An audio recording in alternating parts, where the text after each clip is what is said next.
실제로 사용할 수 있는 핵심 요소만 파악하여서 빠른 시간 내에 학습이 가능하도록 만들었습니다.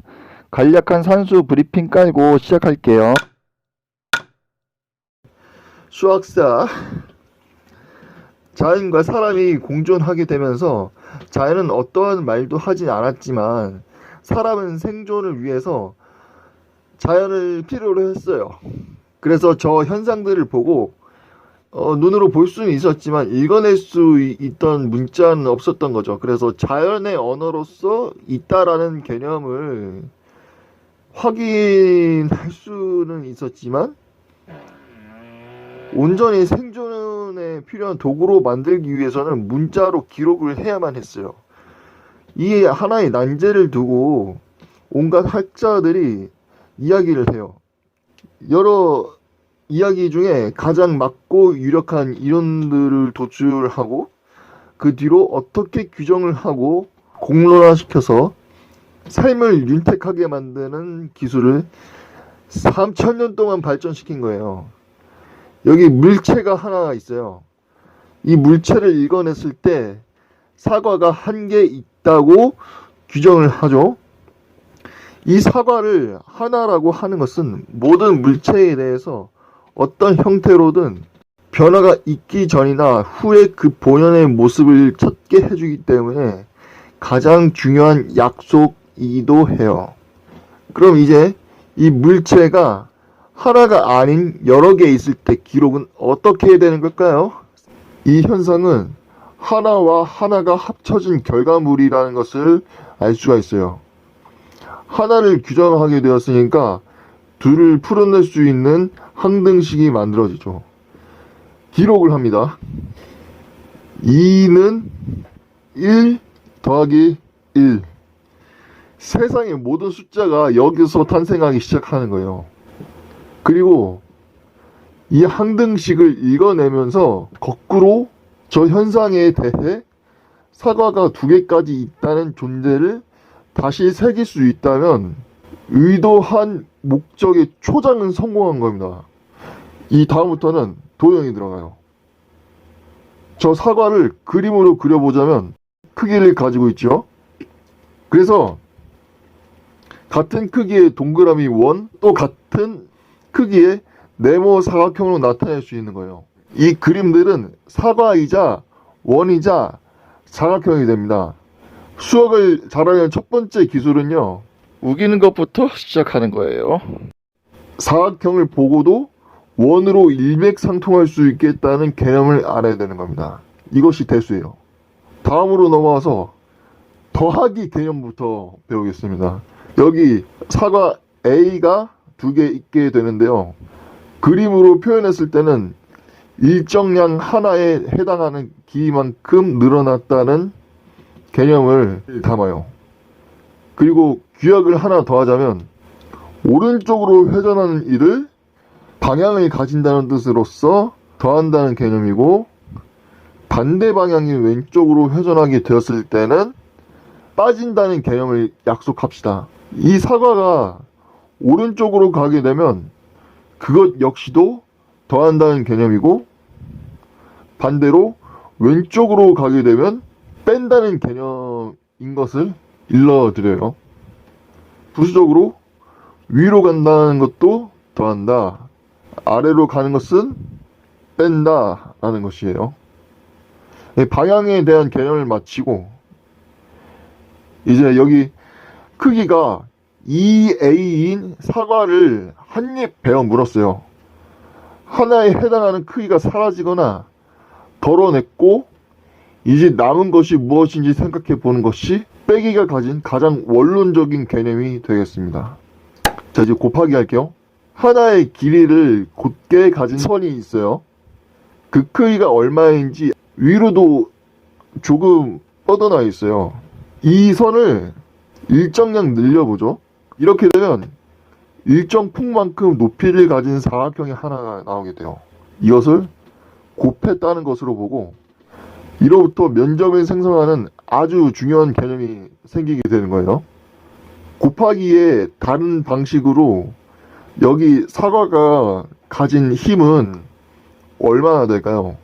이 사화가 형태를 유지할 수 있는 것은 얼마나 될 수 있을까요?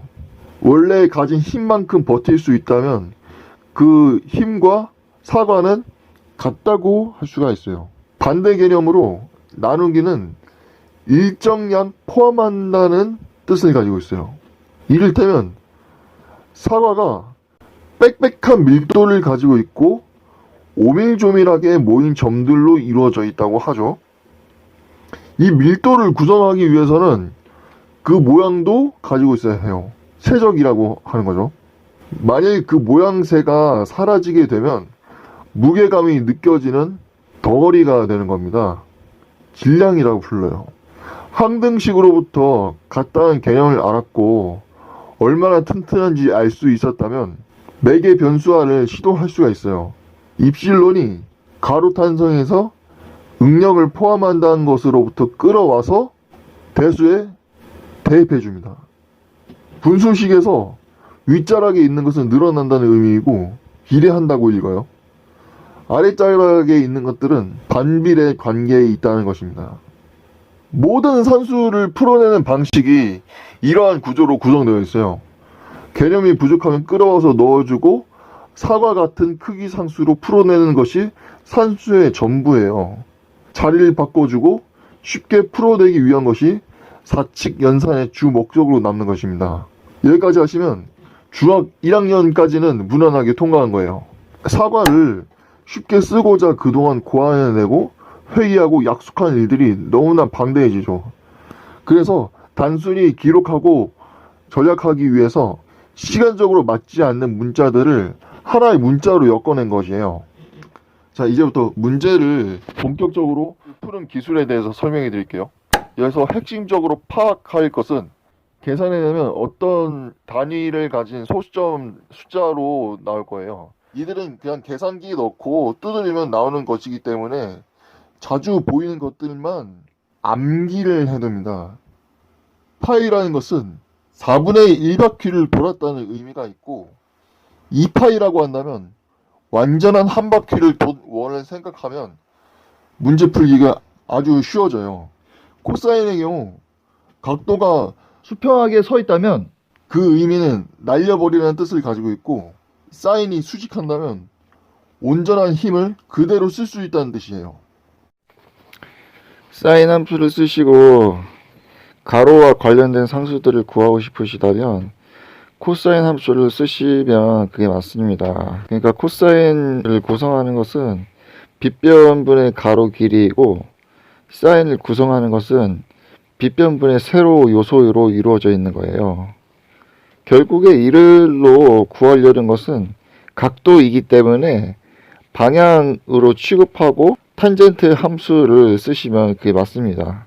그리고 이 다음에 두 원을 통해서 F라는 힘을 줄 거예요. 단순히 이 F라는 힘을 알고 싶기 때문에 사인 코사인 함수를 쓰면 이때의 답을 구할 수가 있는 것이죠.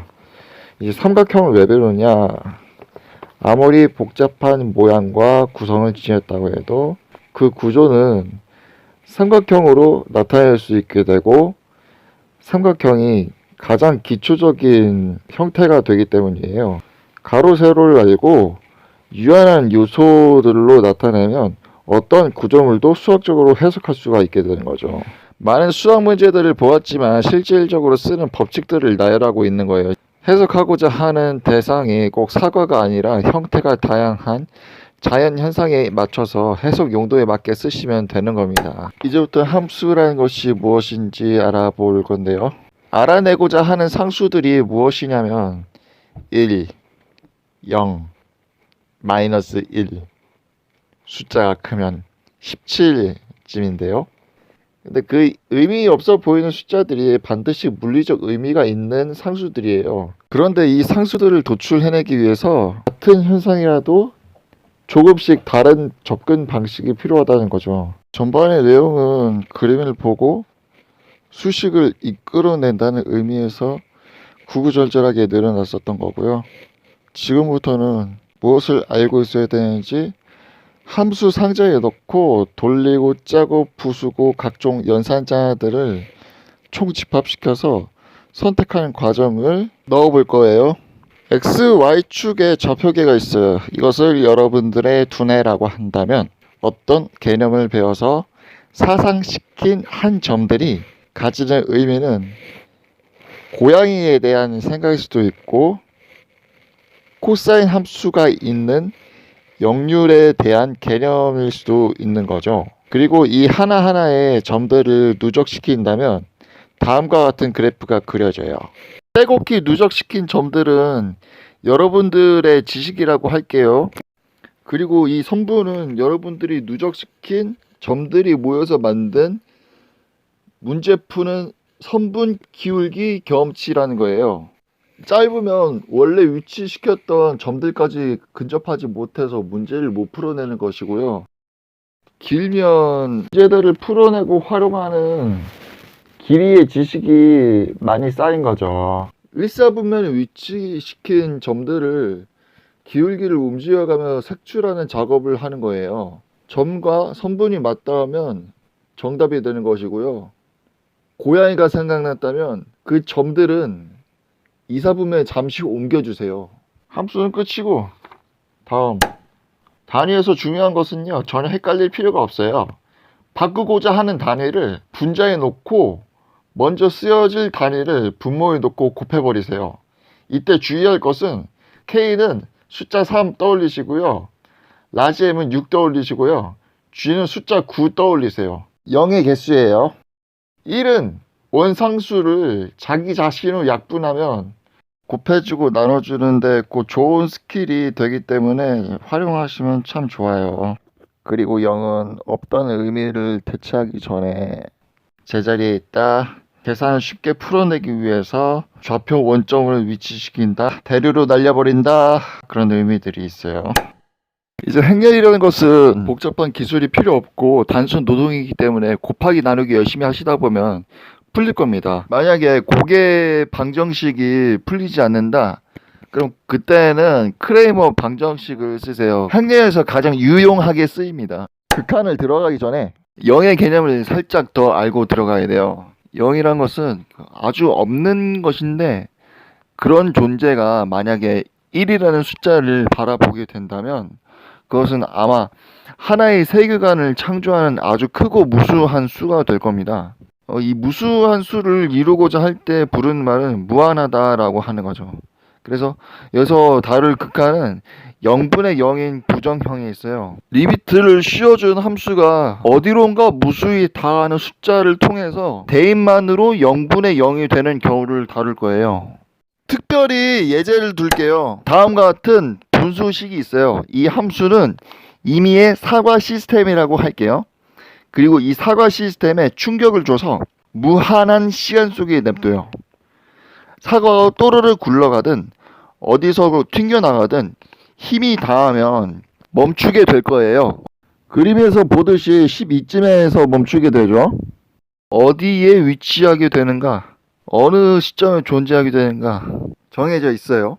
그리고 이에 따른 함수를 정석적으로 풀어내면 그 수식이 너무 복잡하고 어려워요. 중학교 인수분해 조립제법 다 써야 되지만 우리는 루페탈 정리로 이런 부정형인 경우에만 깔끔하게 미분해버리고 정답을 때려 맞추면 그만인 거예요. 미적분 이야기 할게요. 미분이 가지는 절대적인 핵심은 지수를 상수 앞에 하고 지수를 내리는 것이고, 적분은 지수를 상수 앞에 분모꼴로 곱하고 지수를 하나 올리는 거예요. 준비한 내용은 시간이 없어서 여기까지고요. 시험장에서 여러 가지 생각을 동시에 하는 것보다 핵심만 쏙쏙 빼내서 정답으로 이끌어내는 것이 한참 월등하게 이득이 나니까 잘 고려해서 좋은 결과 있으시길 바라고요. 여기서 마치겠습니다. 감사합니다.